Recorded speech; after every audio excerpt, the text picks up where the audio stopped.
علیکم ورحمۃ اللہ وبرکاتہ۔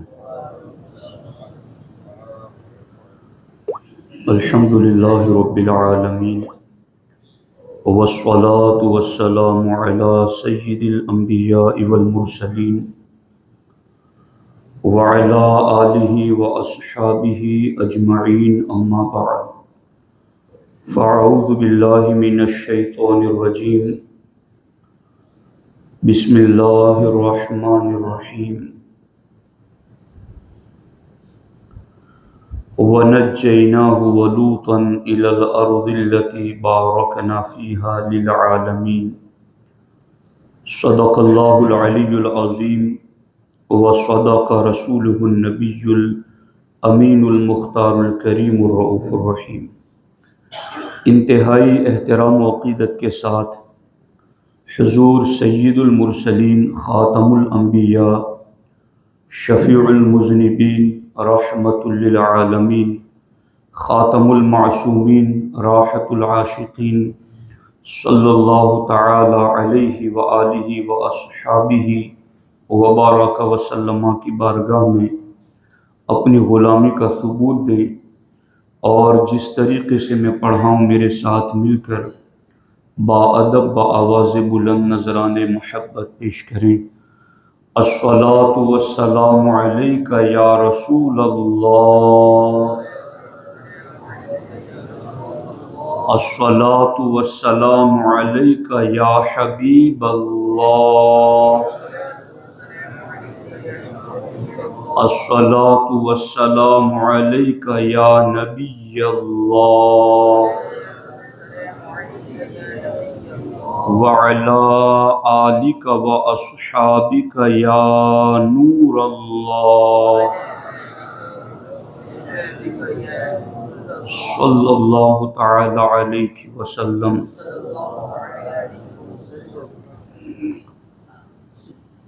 دوستان محترم، آج کے جمعۃ المبارکہ میں ہماری گفتگو کا موضوع نسخہ نجات ہے۔ اس سلسلے میں قرآن مجید اللہ رب العزت کی وہ عظیم نازل کردہ کتاب ہیں جس میں رب ذوالجلال ارشاد فرماتا ہے کل صغیر و کبیر مستطر، کہ قرآن میں ہر چھوٹی بڑی بات لکھ دی گئی ہے۔ ولا رطب ولا یابس الا فی کتاب مبین، ہر خشک و تر یعنی خشک چیز یا بھیگی ہوئی تر چیز، فی کتاب مبین، سب کچھ اس قرآن مجید میں موجود ہیں۔ وَكُلَّ شَيْءٍ فَصَّلْنَاهُ تَفْصِيلًا، اور ہم نے اس قرآن میں ہر چیز کو کھول کھول کر بیان کر دیا ہے۔ جب قرآن مجید میں ہر چھوٹی بڑی چیز لکھ دی گئی ہے اور قرآن مجید میں ہر خشک و تر موجود ہیں، اب قرآن کے اس اعجاز کو بھی آپ دیکھیں کہ چھوٹی بڑی چیز صرف 2 لفظ قرآن میں ذکر کیے۔ اب اس کائنات کی ہر چیز کو آپ دیکھ لیں، کوئی چھوٹی ہوگی یا بڑی ہوگی۔ اسی طریقے سے ولا رطب ولا یابس، کہ کوئی چیز خشک ہوگی یا کوئی گیلی ہوگی، تر ہوگی، یا ان دونوں سے مل کے بنی ہوگی۔ کوئی چیز چھوٹی ہوگی یا بڑی ہوگی، یا ان دونوں سے مل کے بنی ہوگی۔ تو اللہ تبارک و تعالیٰ فرماتا ہے ہر چھوٹی بڑی چیز بھی ہم نے قرآن میں لکھ دی ہے، اور ہر خشک و تر بھی ہم نے قرآن میں لکھ دیا ہے، اور ہم نے اس میں تفصیل بھی کر دی ہے۔ اب اس قرآن میں سب کچھ رکھنے کے بعد رب فرماتا ہے افلا یتدبرون القرآن، کہ تم لوگ اس قرآن میں غور و فکر کیوں نہیں کرتے؟ افلا تعقلون، تم اس قرآن میں عقل سے کام کیوں نہیں لیتے؟ جب اس قرآن میں ہر چھوٹی بڑی چیز ہے، ہر خشک و تر ہے، ہر ایک کی تفصیل ہے، اور اس قرآن مجید کے اندر غور کا بھی ہمیں حکم دیا گیا، فکر کا بھی حکم دیا گیا، تو آؤ موجودہ حالات کے اعتبار سے ہم اس قرآن میں غور کرتے ہیں۔ کہ ہمارے لیے اس میں کیا نسخے نجات ہیں۔ میں نے کئی دنوں تک اس پر غور و فکر کیا اور قرآن مجید کے کئی پاروں کا اللہ کے فضل اور اس کی توفیق سے مطالعہ کیا، تو تقریباً میں نے 50 کے قریب اس کی آیتیں جمع کی ہیں، اور نسخہ نجات کے حوالے سے قرآن میں جو ہمیں رہنمائی دی گئی ہے اس کو میں آپ کی خدمت میں رکھنا چاہتا ہوں۔ اللہ رب العزت نے قرآن مجید میں سورہ یونس کی آیت نمبر 103 میں ارشاد فرمایا، ثم ننجی رسولنا والذین آمنوا کذالک حقا علینا ننجی المؤمنین۔ اس کا ترجمہ ہی دھیان سے سن لیجیے آپ۔ ثم ننجی رسولنا، پھر ہم اپنے رسولوں کو نجات دیں گے، والذین آمنوا، اور انہیں بھی اسی طرح نجات دیں گے جو ان رسولوں پر ایمان لائے۔ والذین آمنوا کذالک، جس طریقے سے ہم رسولوں کو نجات دیں گے ان پر ایمان لانے والوں کو ویسے ہی نجات دیں گے۔ اور آگے رب نے ارشاد فرمایا، حقا علینا ننجی المؤمنین، ہمارے ذمہ کرم پر حق ہے مسلمانوں کو نجات دینا۔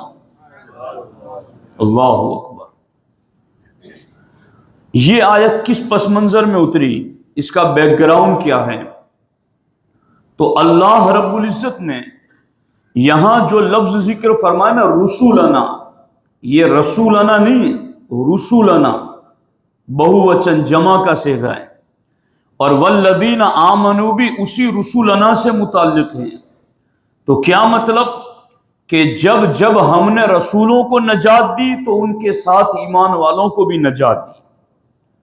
اب وہ کب نجات دی اور کیسے نجات دی، اس نجات کا طریقہ کار کیا تھا، کیسے نجات دی گئی، تو اس کی تفاسیر کا جب ہم مطالعہ کرتے ہیں تو ہمیں پتہ چلتا ہے کہ کبھی قوم نوح پر عذاب آیا، کبھی قوم ہود پر عذاب آیا، کبھی قوم مدین پر عذاب آیا، کہیں اصحاب الایکہ گرفتار ہوئے، کہیں اصحاب الاخدود گرفتار ہوئے، کہیں اصحاب الجنہ گرفتار ہوئے۔ یہ قرآن مجید کی مختلف آیات ہیں جن کی تفسیر کے لیے ایک تفصیلی وقت بھی چاہیے، مگر ان تمام کو جب گرفتار عذاب کیا گیا تو رب فرماتا ہے اس دور میں جتنے بھی رسول تھے تو ہم نے ان رسولوں کو بھی نجات دی اور ان کے ساتھ ایمان والوں کو بھی نجات دی۔ اور اللہ نے فرمایا کہ یہ تو ہم نے اگلی بات ذکر کر دی اگلی قوموں کی، مگر اب کیا ہے بعد والوں کے لیے، آخری امت کے لیے؟ رب فرماتا حقا علینا، یہ ہمارے ذمہ کرم پر حق ہے، کیا ننجی المؤمنین، کہ ہم قیامت تک ایمان والوں کو ایسے ہی نجات عطا کریں گے۔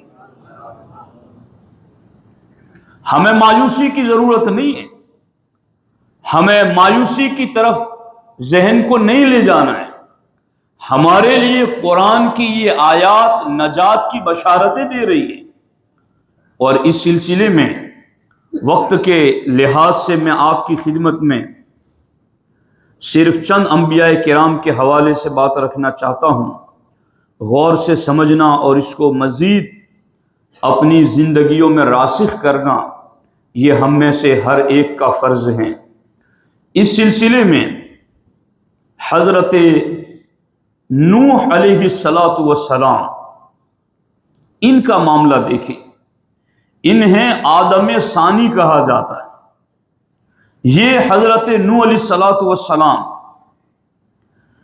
ان کے دور میں جب قوم نے نافرمانی کی، قوم نے حکم مانا نہیں، قوم نے اللہ اور اللہ کے رسول کی احکامات کو جھٹلایا اور پھر آگے اس کا مذاق بھی اڑایا، تو پھر کیا ہوا؟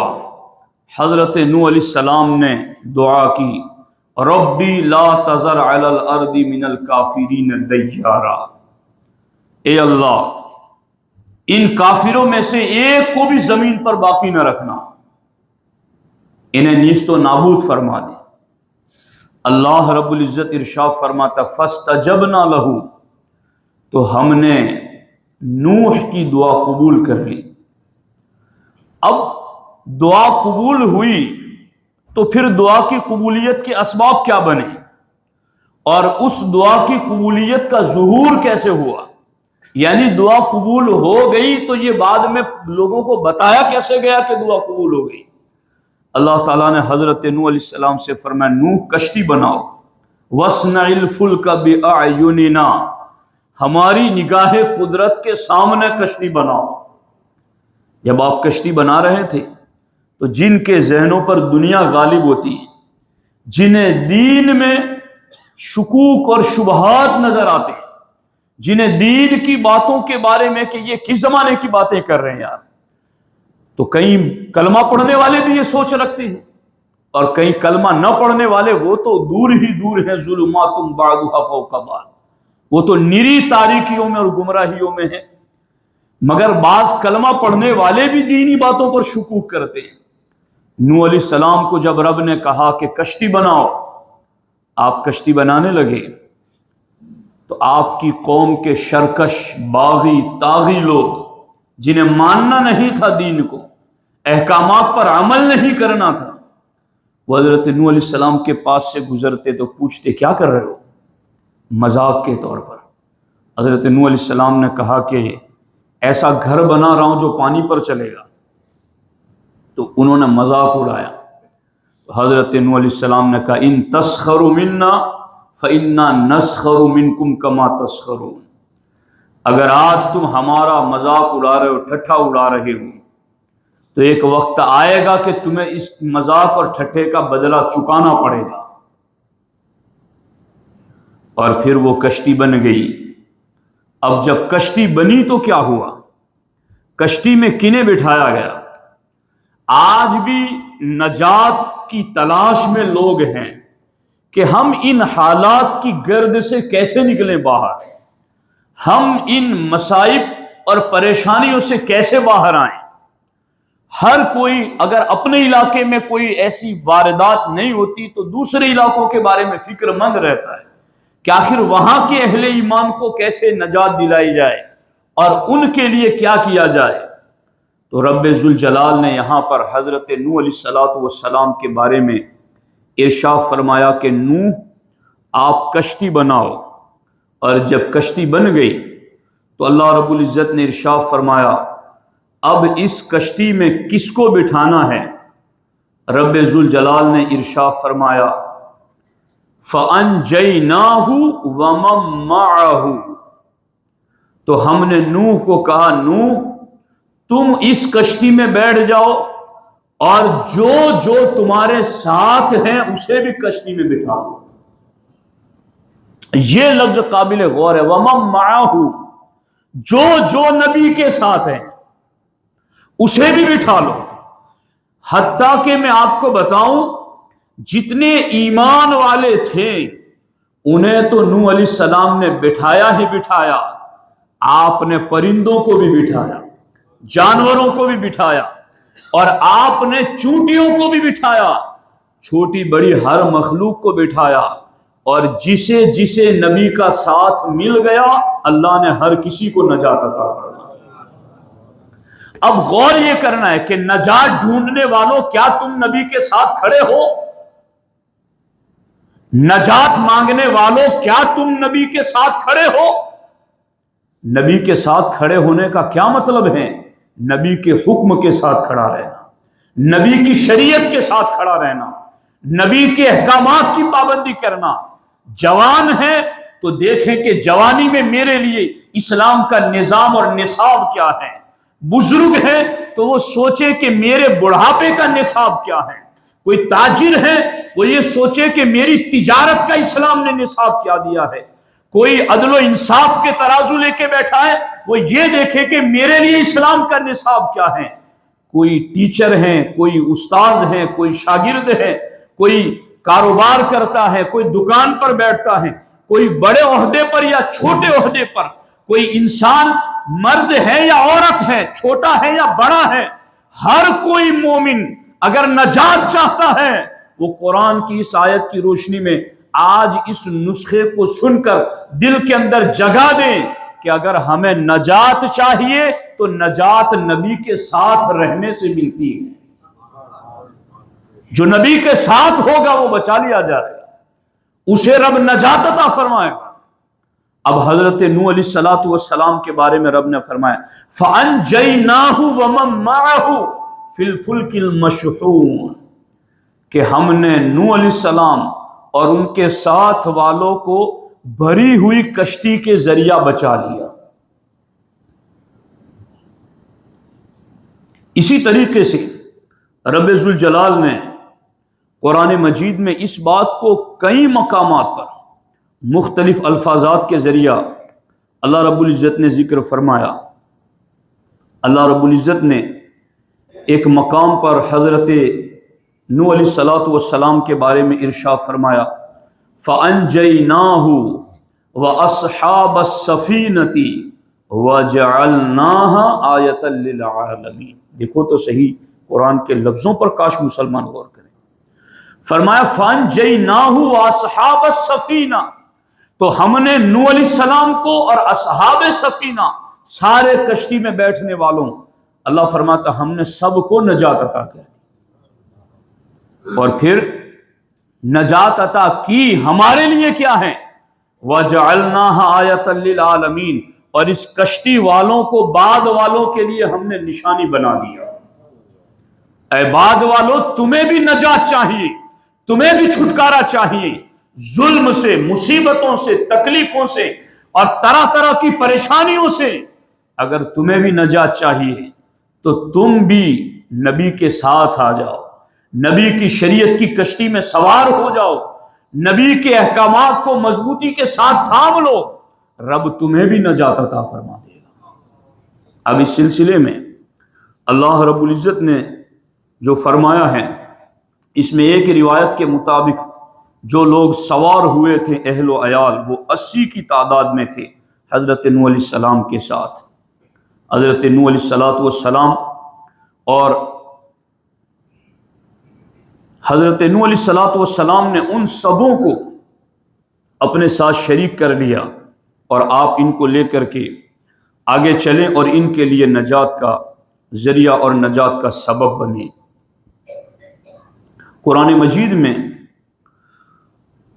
اس ٹاپک پر کئی جگہ پر آیتیں ہیں جو میرے سامنے، جن میں سے میں وقت کے لحاظ سے بعض کو چھوڑ کے چل رہا ہوں۔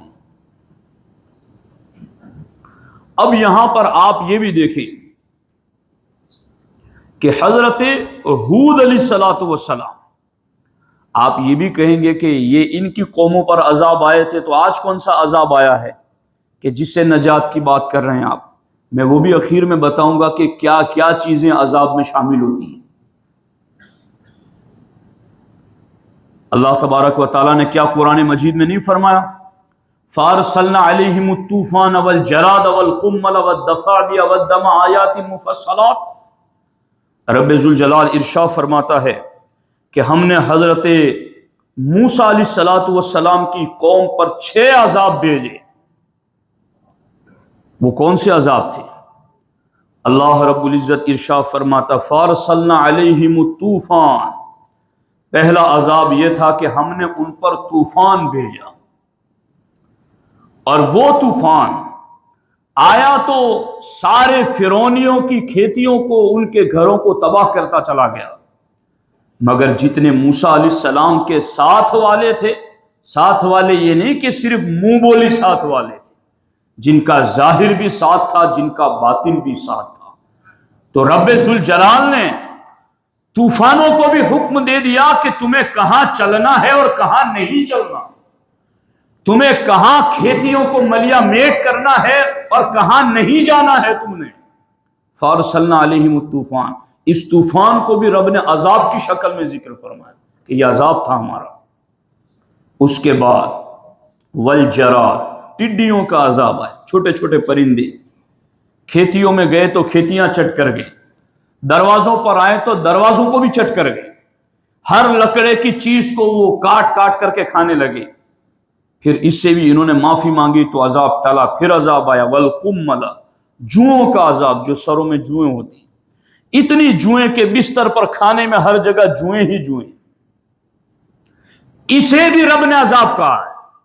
والضفادع، اور پھر یہ عذاب ٹلا تو پھر مینڈکوں کا عذاب آ گیا. منہ کھولتے تو کود کے مینڈک منہ میں آ جاتا، کھانا بناتے تو کھانے کے برتنوں میں مینڈک آ جاتا، سونے لگتے تو بستروں پر مینڈک. کوئی جگہ ایسی نہیں تھی جو مینڈکوں سے خالی ہو. اسے بھی رب نے عذاب کی شکل میں ذکر فرمایا. والدم، اور پھر ہم نے خون کا عذاب بھیجا کہ جتنے بھی فرعونی منکرین تھے ان کے سارے تالاب اور ان کے کنویں میں جو پانی تھا خون ہی خون ہو گیا. جو حضرت موسیٰ کے ساتھ تھے ان کے کنویں میں پانی ہی پانی، اور ان کے ادھر خون ہی خون. حتیٰ کہ یہ یہاں سے مٹکا لے کر وہاں بھرنے جاتے تو جب تک موسیٰ علیہ السلام کی قوم کے یہاں پانی تھا وہ اس میں ڈالتے فوراً خون ہو جاتا. یہاں تک انہوں نے عاجز آ کر کہا کہ اب تم لوگ اپنے منہ میں پانی لو اور ہمارے منہ میں کلی کرو. تو جب تک موسیٰ علیہ السلام کے ساتھ والے کے منہ میں پانی تھا وہ پانی رہا، مگر جب سامنے والے کے منہ میں گیا پھر خون ہو گیا.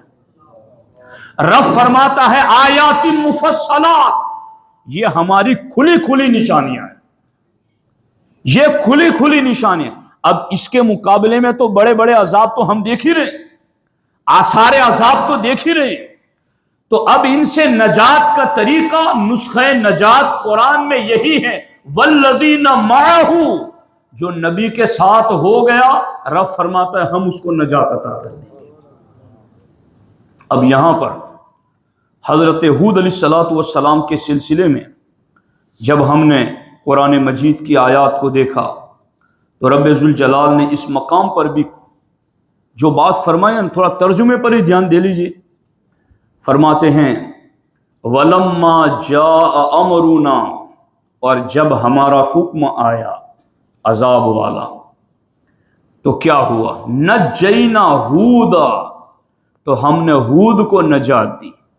اور پھر وَالَّذِينَ آمَنُوا مَعَهُ، اور جو ہود کے ساتھ ایمان والے تھے ہم نے انہیں بھی نجات دی. مگر یہ کہ ہو تو ایمان والے. ایمان کسے کہتے ہیں؟ 18ویں پارے کی پہلی آیت قد افلح المومنون میں آپ پڑھ کے دیکھ لینا کہ ایمان والا کون ہے. التائبون العابدون الحامدون السائحون کا ترجمہ پڑھ کے دیکھ لینا کہ ایمان والا کون ہے. قرآن مجید میں ایسے درجنوں مقامات ہیں جہاں رب نے ایمان والوں کی تعریفیں ذکر کی ہے کہ ایمان والا ہے کون. اس درجے پر آئے گا تو وہ نبی کے ساتھ ہوگا، اور نبی کے ساتھ ہوگا تو وہ نجات پانے والا ہوگا. اللہ ارشاد فرماتا ہے نجینا ہودا والذین آمنوا معہ، کہ ہود کو بھی ہم نے نجات دی اور جو ہود علیہ السلام کے ساتھ ایمان والے تھے ہم نے انہیں بھی نجات عطا کر دی. ایک روایت کے مطابق وہ 4000 تھے. اللہ تعالیٰ نے فرمایا ہود ہم تمہیں بھی نجات دیں گے اور جو تمہارے ساتھ ایمان والے ہیں ہم انہیں بھی نجات عطا کریں گے. اب اس سلسلے میں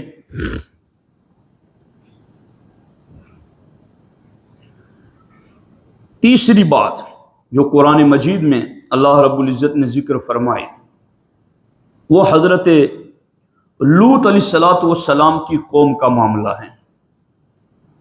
اللہ رب العزت نے جب ان پر عذاب نازل کرنا چاہا، فرشتے آئے تو حضرت ابراہیم علیہ السلام نے فرشتوں سے کہا کہ تم اس بستی پر عذاب نازل کرو گے جس بستی میں حضرت لوط علیہ السلام رہتے ہیں. تو فرشتوں نے کہا کہ ہم بہتر جانتے ہیں کہ کون ہے اس بستی میں. نحن اعلم بمن فیہا، ہم جانتے ہیں کہ وہاں اس بستی کے اندر کون ہیں. اللہ رب العزت نے اس کے بعد فرشتوں کو بھیجا، فرشتے آئے اب کیا ہوا جب عذاب اترا تو اللہ رب العزت ارشاد فرماتا ہے فَأَنْجَيْنَاهُ وَأَهْلَهُ، تو ہم نے اس وقت حضرت یہ لوط علیہ السلام کو اور ان کے گھر والوں کو نجات دی، إِلَّا امْرَأَتَهُ، سوائے ان کی عورت کے ہم نے اسے نجات نہیں دی۔ کیوں؟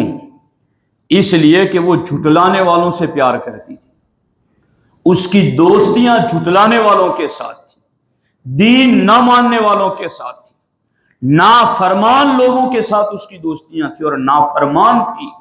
اللہ رب العزت نے فرمایا ہم نے حضرت ان کو لوط علیہ السلام کو اور ان کے گھر والوں کو تمام کو نجات عطا کر دی، مگر جو انکار کرنے والے تھے انہی کے ساتھ ان کی بیوی جو انکار کرنے والی تھی اسے بھی ہم نے ختم کر دیا عذاب کے ذریعہ۔ رب ذوالجلال ارشاد فرماتا فَنَجَّيْنَاهُ وَأَهْلَهُ أَجْمَعِينَ، ہم نے حضرت لوط علیہ السلام کو اور ان کے سب گھر والوں کو نجات بخشی اور ان سب کو ہم نے اس عذاب سے بچا لیا۔ اس سلسلے میں قرآن مجید کی کئی آیتیں ہیں جن میں اللہ رب العزت نے حضرت لوط علیہ السلام کو اور ان کے ساتھ ایمان والوں کو نجات دینے کا ذکر فرمایا۔ تو دوستان محترم، خلاصہ کلام یہ ہے کہ قرآن میں ہر چھوٹی بڑی بات لکھی ہوئی ہے، قرآن میں ہر خشک و تر لکھا ہوا ہے، قرآن میں ہر چیز کی تفصیل ہے۔ قرآن مجید میں رب ذوالجلال نے غور کرنے کا حکم دیا، فلا یتدبرون القرآن افلا تعقلون، غور کا حکم دیا کہ تم اس میں ڈھونڈو اپنے آپ کو کہ تم اس وقت کہاں کھڑے ہو۔ جب میں نے غور کیا کہ ہم قرآن میں ڈھونڈے کہ ہم اس وقت کہاں ہیں، تو یہ آیتیں مجھے نظر آئی جو میں نے آپ کے سامنے ذکر کی ہیں۔ اب نجات کا نسخہ یہی ہے کہ ہم نبی کے قریب ہو جائے، نبی کے قریب جسمانی طور پر بھی ہونا معتبر ہے اور نبی کے قریب روحانی طور پر ان کی تعلیمات پر عمل کر کے ہونا یہ بھی شریعت میں مقبول ہے۔ بندہ نبی کی تعلیمات پر عمل کر کے ان کے قریب آتا ہے تو رب اسے آگے نجات عطا فرماتا ہے۔